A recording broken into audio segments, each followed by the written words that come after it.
Tu crois que tu as le temps, que tu prieras demain, que tu changeras plus tard. Mais laisse-moi te dire une vérité crue. La mort ne prévient pas. Elle t'arrache en une seconde et t'emmène dans un monde où plus rien ne peut être caché. Ce que tu vas découvrir dans cette vidéo n'est pas une histoire inventée. C'est le témoignage réel d'un homme qui est mort, a vu l'au-delà, est entré dans le barzakh, a rencontré les anges de la mort, et par la miséricorde d'Allah, subhanahu wa ta'ala, il est revenu pour nous avertir. Il a vu ce que peu d'âmes voient avant la résurrection. Il a vu le paradis, il a senti l'enfer, il a entendu les pleurs des damnés et les louanges des sauvés. Et aujourd'hui, il porte un message qui peut changer ton destin. Oui, le tien. Si tu crois que tu es prêt à entendre la vérité que beaucoup fuient, alors reste jusqu'à la fin. Mais attention, après avoir entendu ça, tu ne pourras plus dire « je ne savais pas ».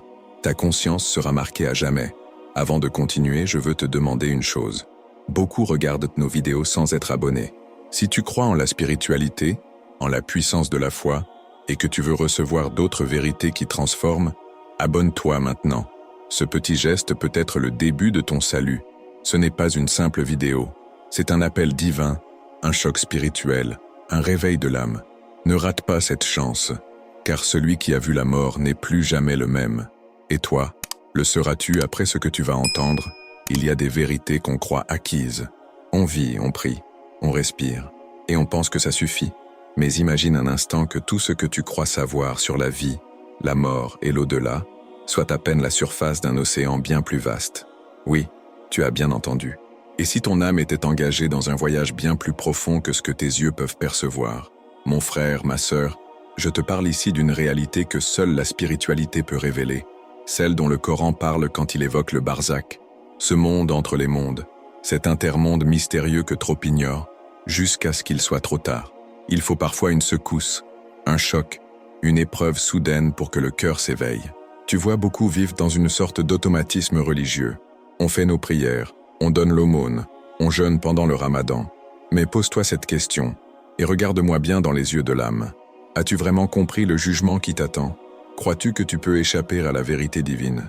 Le prophète Muhammad, sallallahu alayhi wa sallam, a dit « Le plus intelligent des hommes est celui qui se rappelle souvent la mort et qui se prépare pour ce qui vient après. » Et toi, tu te prépares? Ou tu remets ça à demain? Mais qui t'a garanti un demain? Certains pensent que la miséricorde d'Allah, subhanahu wa ta'ala, leur suffira sans repentance sincère. Mais le Coran, dans la sourate Al-Mulk 67:2, nous dit clairement « Celui qui a créé la mort et la vie afin de vous éprouver et de savoir qui de vous est le meilleur en œuvre. » Il ne s'agit pas juste de vivre. Il s'agit de vivre avec conscience, avec lumière, avec une foi qui brûle dans la poitrine et transforme chaque respiration en adoration. Sans ça, on devient des corps sans âme, des machines spirituelles en mode veille. Je vais te raconter une histoire, pas une fiction, pas une légende. L'histoire d'un homme comme toi, comme moi, peut-être même plus pieux, qui a traversé les ténèbres pour entrevoir la résurrection, pas dans un rêve, mais dans une expérience de mort imminente bouleversante. Il est mort, il a vu et il est revenu. Pas pour se vanter, non, mais pour avertir, pour révéler, pour que toi, maintenant, ici, tu n'aies aucune excuse. Il a vu les anges du barzakh, il a entendu les cris des âmes perdues et il a ressenti le poids du destin éternel. Il est revenu changer, mais surtout, il est revenu chargé d'un message, un message pour toi. Alors, reste avec moi. Ne fais pas comme ceux qui ferment leur cœur dès qu'on leur parle d'enfer ou de paradis. Ne sois pas de ceux qui entendent, mais ne comprennent pas. Ce que tu vas entendre aujourd'hui peut, littéralement, bouleverser ton existence, non pas par peur, mais par vérité. Une vérité qui réveille, qui dérange, qui purifie. Et si tu es là, ce n'est pas un hasard. C'est qu'Allah, subhanahu wa ta'ala, t'a guidé ici. Maintenant, écoute, ouvre ton cœur. Ce voyage ne fait que commencer. Dès son premier souffle, il baignait dans une atmosphère façonnée par la foi. Il n'avait pas encore appris à parler que déjà les sons mélodieux du Coran l'entouraient, comme une couverture protectrice. Tu vois, certains enfants grandissent avec les berceuses du monde. Lui, c'était les versets d'Allah, subhanahu wa ta'ala, qui l'endormaient. Sa mère murmurait « Bismillah » avant chaque geste. Son père récitait des prières à l'aube, et dans chaque coin de la maison résonnait le dhikr, le rappel constant du divin. Chez lui, l'islam n'était pas un habit qu'on met le vendredi, c'était l'oxygène, c'était l'eau.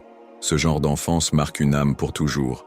Et toi, mon frère, ma sœur, si tu as connu cela, alors tu sais, quand l'islam est intégré dans la moelle de tes os, dans chaque sourire de ta mère, dans chaque regard bienveillant de ton père, la spiritualité devient ton identité. Pas juste une croyance, mais une conscience permanente. Mais même avec tout cet enracinement, il arrive que l'on grandisse et que l'on oublie, que la vérité devienne une habitude, une routine, comme si le paradis était garanti par le simple fait d'être né dans une maison musulmane.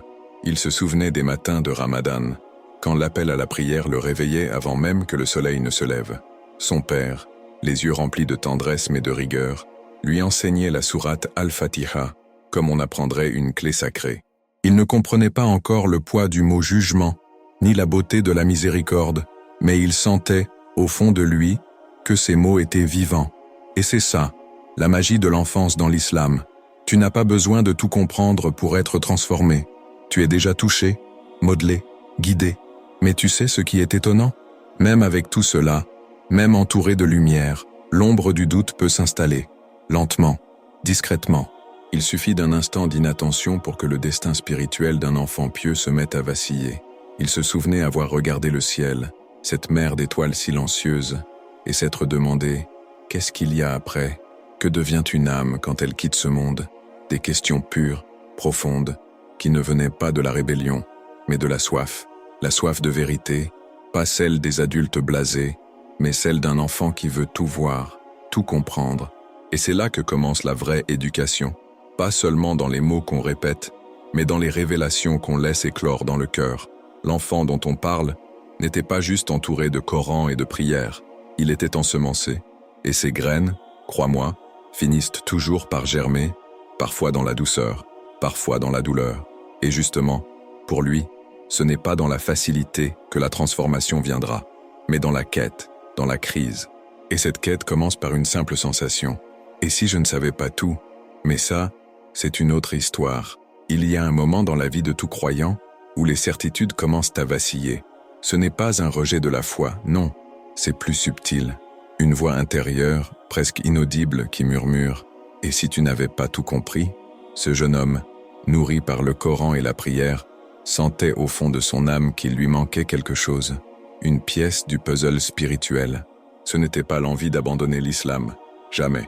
C'était le besoin urgent de comprendre la vérité au-delà des mots, vivre la foi avec toute la force du cœur et non juste avec les lèvres. Chaque soir, il levait les yeux vers le ciel en se posant une question que peu osent formuler à haute voix. Que se passe-t-il vraiment quand on meurt?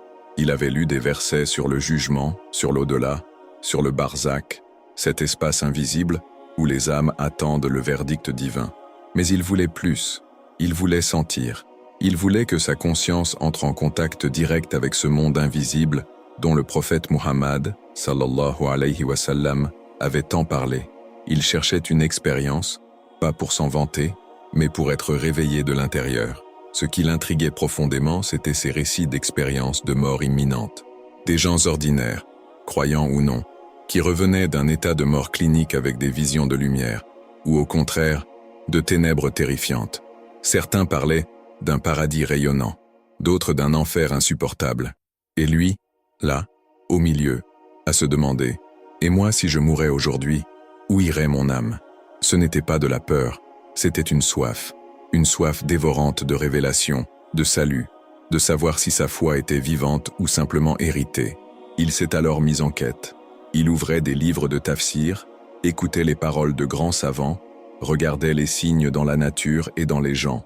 Il se perdait dans les paroles des prophètes, alayhim salam, des anges, des justes du passé. Mais plus il lisait, plus une nouvelle peur s'installait. Et si je faisais tout bien en apparence, mais que mon cœur était absent? Il apprit que même les hypocrites priaient, jeûnaient, récitaient, mais avec une âme vide. Et cette idée lui glaçait le sang, parce qu'ils commençaient à se reconnaître dans leur routine, une routine sans feu. Et toi, lecteur, tu le sais peut-être aussi, tu as peut-être ressenti cette sensation, être pieux de l'extérieur, mais creux à l'intérieur. Ce vide, il l'a senti grandir, et il a compris une chose essentielle, ce n'est pas l'habitude religieuse qui sauve, c'est le dépouillement, l'authenticité, la repentance sincère. Il fallait maintenant qu'il descende dans les profondeurs de son âme, pour savoir s'il y restait encore une flamme. Et cette descente allait l'amener, sans qu'il s'y attende, à une crise, une véritable tempête intérieure. Mais cette tempête, elle était le début d'une transformation inévitable. Il y a des moments où l'on croit s'effondrer sans raison apparente, où même les prières deviennent silencieuses, mécaniques, sans saveur. C'est ce qui lui est arrivé. Ce frère, qui pourtant priait 5 fois par jour, jeûnait chaque Ramadan, récitait des passages du Coran, se levait même pour le tahajjud, se sentait vide, pas juste fatigué, vide, comme si son âme avait quitté la salle, discrètement, sans prévenir. Et malgré ses efforts, malgré son dévouement apparent, il se posait la question la plus lourde. Est-ce que tout ça est accepté par Allah, subhanahu wa ta'ala? Une question qui ronge lentement, mais sûrement. Le doute s'était insinué comme une ombre furtive. Pas un rejet de la foi, non. Juste une petite voix qui murmurait, quand la mosquée était vide et la nuit silencieuse, et si tu priais seulement pour te rassurer toi-même, et si ton jugement ne te comptait pas parmi les sauvés? Ce genre de pensée, mon frère, ma sœur, on n'en parle pas souvent, parce qu'on a peur d'avoir l'air faible. Mais la vérité, c'est que même les plus grands compagnons du prophète Muhammad, sallallahu alayhi wa sallam, tremblaient à l'idée d'être hypocrites. Oui, eux aussi. Ils lisaient encore et encore la sourate Al-Hadid, 57, 16. Le moment n'est-il pas venu pour les croyants que leur cœur s'humilie à l'évocation d'Allah et de la vérité descendue?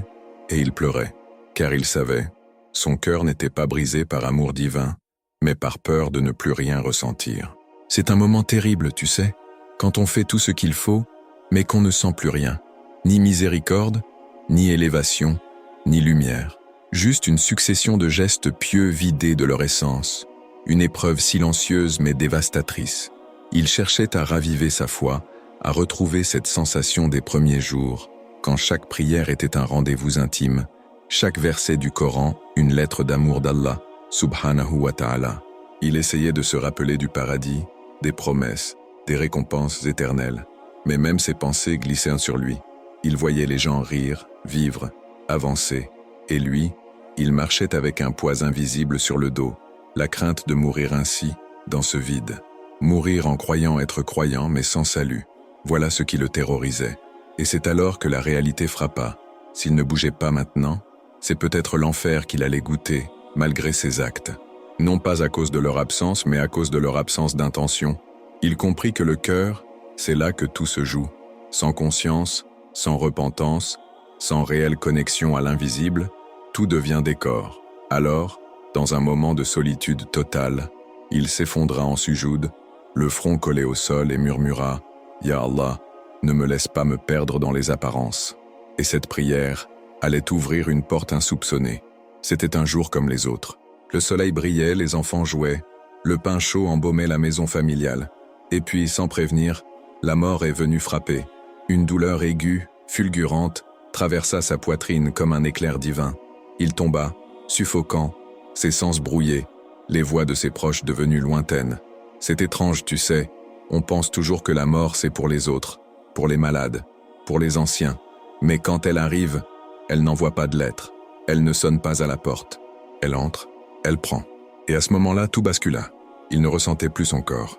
Il se voyait, d'en haut, son propre corps étendu, inerte, sa famille paniquée, les médecins s'affairant. Et lui, il flottait, en paix et en conscience. Il n'était plus prisonnier de la matière. C'est là que l'expérience de mort imminente devient réelle, tangible, indiscutable. Il ne rêvait pas, il ne délirait pas. Il vivait quelque chose d'autre, quelque chose que seuls ceux qui l'ont vécu peuvent comprendre. Un passage vers l'intermonde, une transition vers le barzakh. Ce qu'il a ressenti ensuite, peu de mots peuvent le décrire. Une force l'attirait, quelque chose d'immense, de magnétique, une présence au-delà de toute compréhension. C'est là qu'il comprit. Il ne reviendrait peut-être pas. Il allait voir ce que très peu d'âmes voient sans mourir définitivement. Et ce qu'il a vu était une vérité qui dépasse les livres, les sermons, les discours. Il entrait dans un monde où les prières, les repentances, les intentions deviennent visibles, où tout ce qu'on cache au fond de nous devient lumière ou ténèbres. Il entendait des voix, des murmures, des larmes dans des langues qu'il ne connaissait pas. Il vit des figures lumineuses, d'autres sombres comme la nuit, et il sut, il savait, il était dans le barzakh, ce monde entre deux mondes, là où les âmes attendent, là où la justice divine commence à se dévoiler. Il n'y avait plus d'excuses, plus de masques, plus de faux semblants.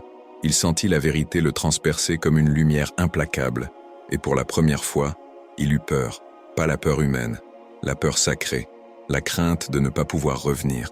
Puis vinrent les anges de la mort. Leur présence était écrasante, mais pas cruelle. L'un d'eux s'adressa à lui, non par la bouche, mais directement à son âme. « Qui est ton Seigneur ?» Et là, frère, sœur, rien ne compte plus que la réponse à cette question. Il le savait. Tout ce qu'il avait vécu, chaque prière, chaque péché, chaque intention, tout convergeait vers cet instant. Il comprit alors que la résurrection, le jugement, le paradis ou l'enfer, ce ne sont pas des métaphores. Ce sont des réalités qu'on rencontrera tous. Et lui, il était déjà face à elles. Ce qu'il vit ensuite n'était ni un rêve, ni une hallucination. Il entra dans un espace que ni la science ni la philosophie ne peuvent expliquer. C'était le barzakh, ce monde invisible mentionné dans le Coran, Surat al-Mu'minun, 23100. Derrière eux, il y a une barrière jusqu'au jour où ils seront ressuscités. Ce verset, il l'avait lu des dizaines de fois. Mais à cet instant, il le vivait. Il se tenait dans cette barrière. Et ce qu'il vit là-bas n'a rien à voir avec ce que tu peux imaginer. Tout était calme, mais chargé. Une lourdeur spirituelle, une présence divine. Autour de lui, des silhouettes flottaient. Certaines rayonnaient d'une lumière pure, douce, paisible. D'autres, sombres, torturées, comme consumées par leurs propres regrets. Il comprit rapidement, ce n'étaient pas des fantasmes, c'étaient des âmes en attente. Certaines proches du paradis, d'autres effleurant l'enfer. Il les entendait murmurer des extraits du Coran, des supplications, des cris silencieux, et c'est là qu'il saisit, le barzakh n'est pas un endroit où l'on dort, c'est un lieu de révélation, là où l'âme se voit elle-même sans filtre. Les anges étaient là, massifs, d'une beauté écrasante et d'une autorité irrésistible. Il ne voyait pas leur visage clairement, mais sentait leur pouvoir. L'un d'eux s'approcha. Sa voix, sans voix, résonna dans son être. « Qui est ton Seigneur ? Qui est ton prophète ? Quelle est ta religion ?» Et il savait que ce moment était celui du jugement initial, pas encore final, mais déterminant. Il balbutia, non pas par oubli, mais par la peur sacrée, cette forme de respect absolu que l'on ressent devant la vérité nue, sans distraction ni illusion. Il aperçut une vallée dans le lointain. À gauche, une obscurité si dense qu'elle semblait vivante. À droite, une lumière qui appelait, attirait, réchauffait. Entre les deux, un sentier fin comme un fil. Il comprit que le destin de chacun dans le barzakh dépendait de ce fil. Pas de la quantité d'actes, mais de leur sincérité. Pas de l'apparence religieuse, mais de l'intention. Là-bas, on ne peut pas tricher. Là-bas, le salut ne vient que par la miséricorde d'Allah, subhanahu wa ta'ala, accordée à ceux dont la foi a été réelle, même si imparfaite. Et toi, mon ami, tu comprends ce que cela signifie ? Le barzakh n'est pas un mythe pour effrayer les enfants. C'est une réalité imminente pour chacun d'entre nous. Ce frère, en y entrant, a vu ce que peu voient. Il a vu le miroir de l'âme, sans maquillage, sans justification. Et c'est là, dans ce silence lourd, qu'il s'est promis « Si je reviens, je ne vivrai plus jamais de la même manière. » Mais avant ce retour, il allait vivre une autre rencontre. Une présence divine l'attendait. Une rencontre qui allait le marquer à jamais. Et là, dans ce silence cosmique, il sentit quelque chose. Non, quelqu'un, une présence. Pas celle qu'on devine à travers les livres, ni même celle qu'on imagine dans les prières les plus profondes. C'était une rencontre directe, intime, inévitable. Il ne voyait pas de visage, il ne percevait pas de mots, mais chaque parcelle de son âme comprenait qu'il se trouvait face à quelque chose d'absolument divin. Une lumière indescriptible, éclatante mais douce, infinie mais proche. Il comprit sans qu'on le lui dise, c'était un aperçu de la majesté d'Allah, subhanahu wa ta'ala, une trace de sa miséricorde, une vérité incarnée. À cet instant, il ne pensait plus à sa famille, à sa vie, à ses possessions. Tout semblait si lointain, si petit. Il était réduit à l'essence de lui-même, une âme face à son Créateur. Il entendit, non par l'oreille mais par le cœur, une question qui n'était pas une voix mais une vibration spirituelle. Qu'as-tu fait de ta vie ? Et là, plus d'excuses, plus de j'ai essayé, plus de je ne savais pas. car dans la présence d'Allah, subhanahu wa ta'ala, la vérité explose. Elle prend toute la place. Il vit ses actions, ses intentions, ses fuites, ses prières récitées sans attention, ses repentances superficielles. Mais il vit aussi les moments de sincérité, ses larmes tombées en cachette, ce pardon accordé à quelqu'un qui ne le méritait pas, ce jeûne fait dans la discrétion, ces aumônes données sans espoir de retour. Et il comprit que la miséricorde d'Allah, subhanahu wa ta'ala, couvre ce que l'on ne mérite pas, que le salut ne vient pas de la perfection mais de l'authenticité. Il se rappela ce hadith. Allah ne regarde pas vos corps ni vos apparences, mais il regarde vos cœurs et vos actions.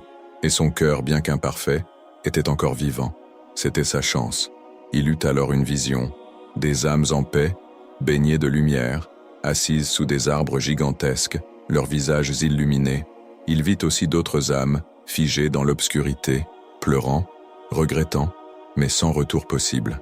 Il comprit que le paradis et l'enfer ne sont pas seulement des lieux, ce sont des états d'âme qui commencent ici, dans ce bas monde, et s'intensifient dans l'au-delà. Il vit le destin des arrogants, des justes, des hypocrites, des repentants, et en lui s'alluma un feu sacré.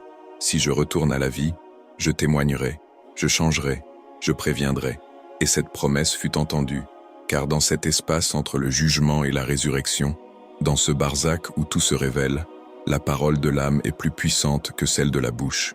Il ne savait pas encore s'il reviendrait, mais il avait été transformé, et cette transformation n'était pas juste un ressenti, elle était une nouvelle naissance, car une révélation comme celle-ci ne laisse jamais un être intact.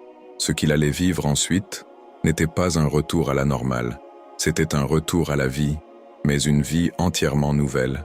Il rouvrit les yeux, ou plutôt, il revint à son corps, mais ce n'était plus le même regard, ni la même âme.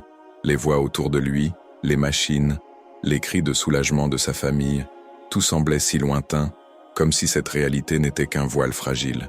Il avait traversé le barzakh, il avait vu les anges, il avait frôlé le jugement, et pourtant par miséricorde d'Allah, subhanahu wa ta'ala, il avait été renvoyé, pas pour continuer sa vie comme avant, non, il le savait, il était revenu avec une mission. Il portait maintenant une vérité que peu de gens sur terre osent affronter. Les premiers jours furent les plus étranges. Comment expliquer l'inexpliqué?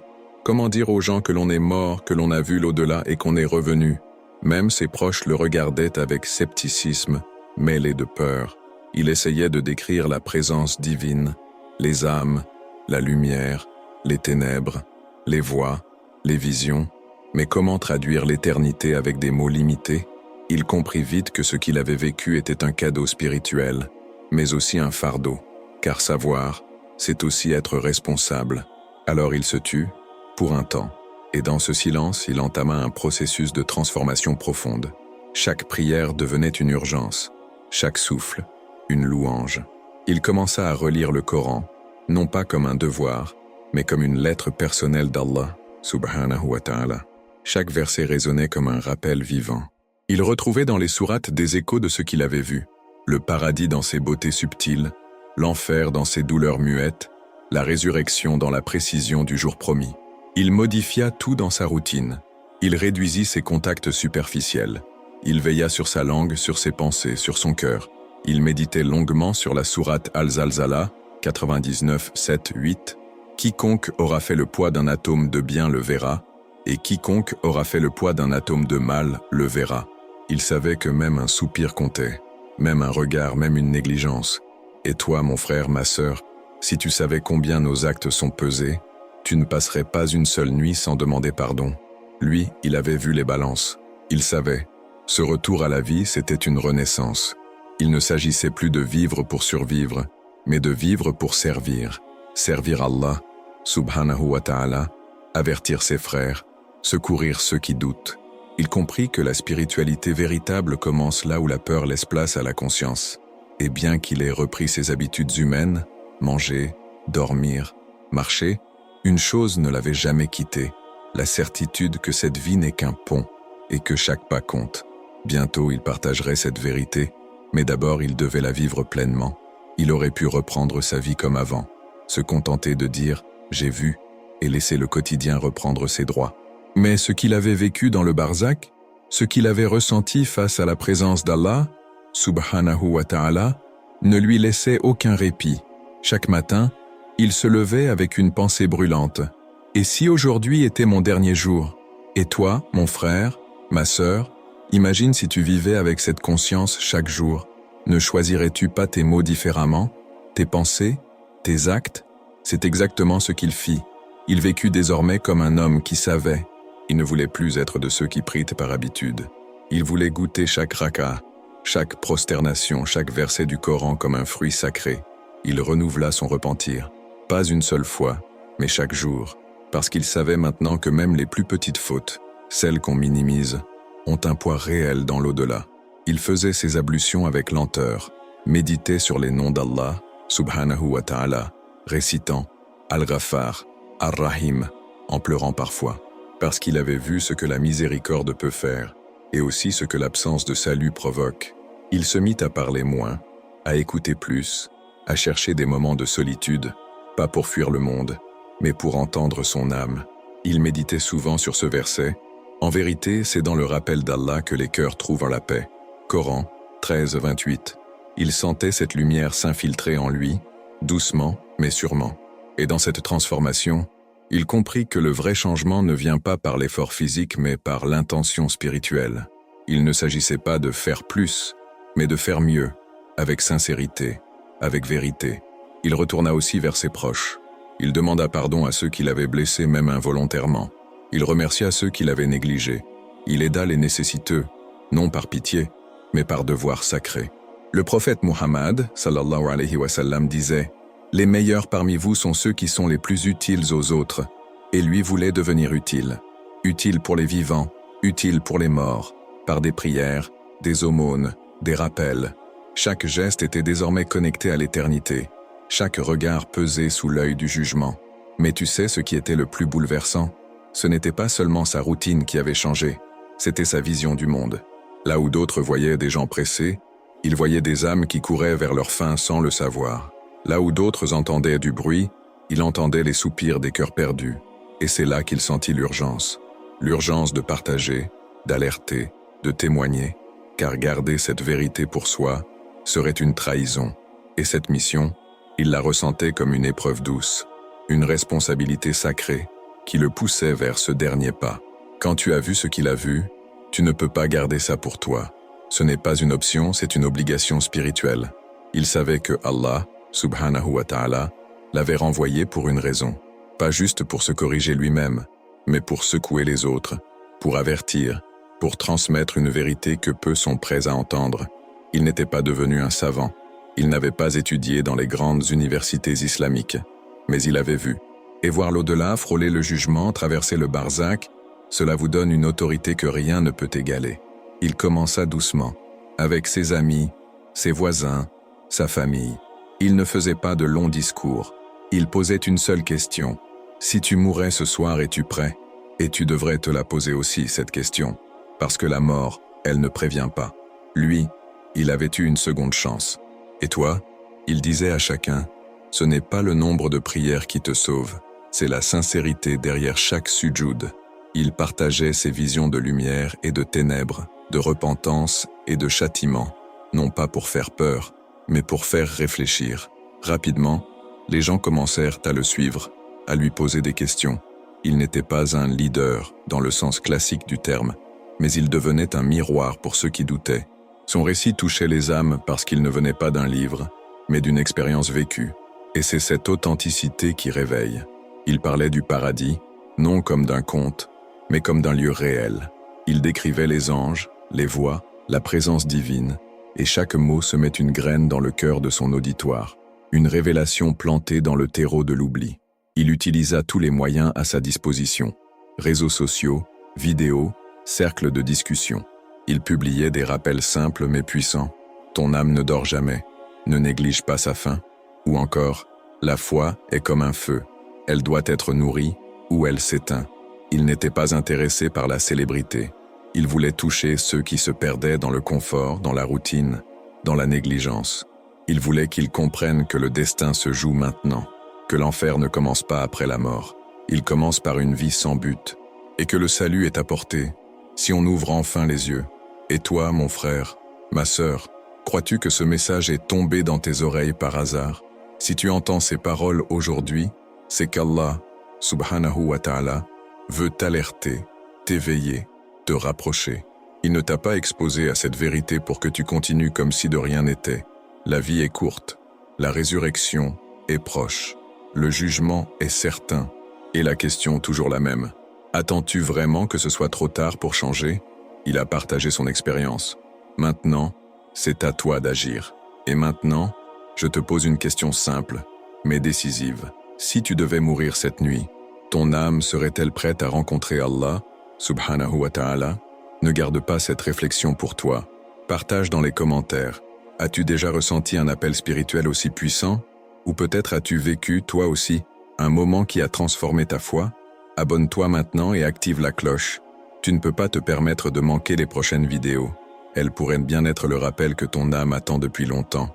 Et surtout, ne pars pas encore. La vidéo qui s'affiche à l'écran va t'emmener encore plus loin dans ta quête de vérité, de lumière et de salut. On se retrouve très bientôt, Inch'Allah. Je suis lumière dans l'ombre et je suis là pour réveiller ton âme.